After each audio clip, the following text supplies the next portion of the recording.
Assalamualaikum warahmatullahi wabarakatuh. Selamat pagi semuanya, perkenalkan dengan saya Zaskia Noviati dari absen 36. Saya Nabila Putri Rahmadani dari absen 19.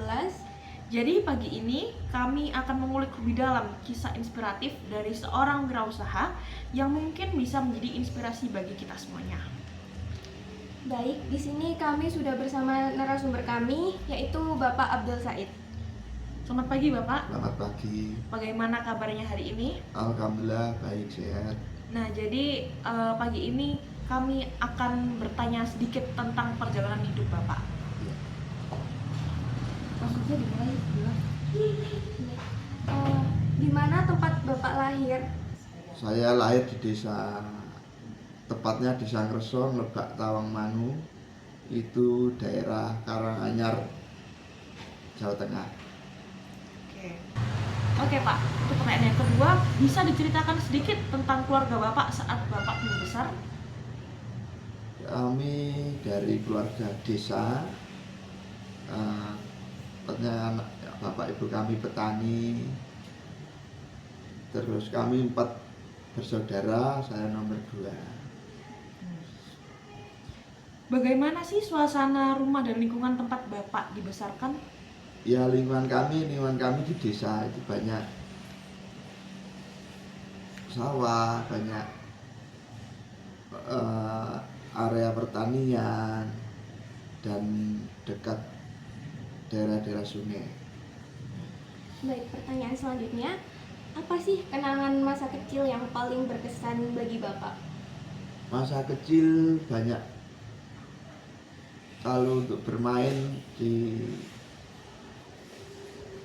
sawah, bermain di sungai itu sangat berkesan bagi saya.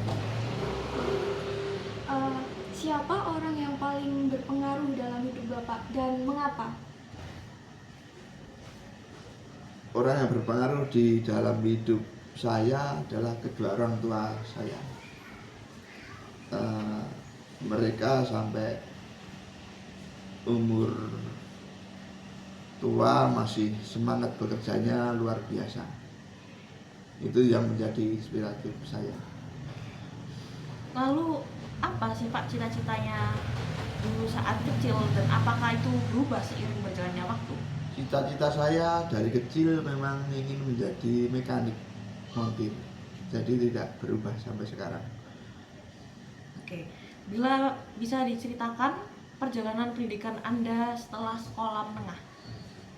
Setelah pendidikan menengah saya tidak sekolah lagi, jadi saya terakhir memang pendidikan sekolah menengah. Dari kondisi orang tua yang kurang mampu untuk melanjutkan tingkat yang lebih tinggi, saya memutuskan untuk merantau, ya agar bisa membiayai anak-anak adik-adik saya bersekolah. Perantaunya ke Surabaya ya? Perantaunya ke Surabaya. Lalu di saat merantau, apa pekerjaan pertama Bapak dan apa yang bisa Bapak pelajari dari pekerjaan tersebut? Saya pertama kali merantau pekerjaannya juga mekanik. Saya belajar teknik, belajar permesinan, belajar semua itu dari itu pekerjaan pertama saya. Baik. Apa tantangan terbesar yang pernah Bapak hadapi dalam hidup Bapak? Tantangan terbesar kami, masa-masa sulit kami yang perantauan juga banyak kesulitan, ya perekonomian juga, tempat tinggal, itu masa-masa sulit saya waktu dulu. Contohnya tempat tinggal itu seperti apa Pak? Kami pernah ya kos di, ya sewa lah, ukuran 3x3, kita bertempat di situ, ya cuma adanya, ya masih adanya lah. Apa pencapaian yang paling Bapak banggakan sejauh ini?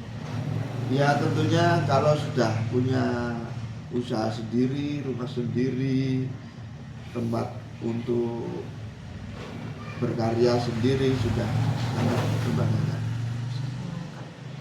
Jadi bagaimana sih Bapak mendefinisikan kesuksesan dalam hidup Bapak?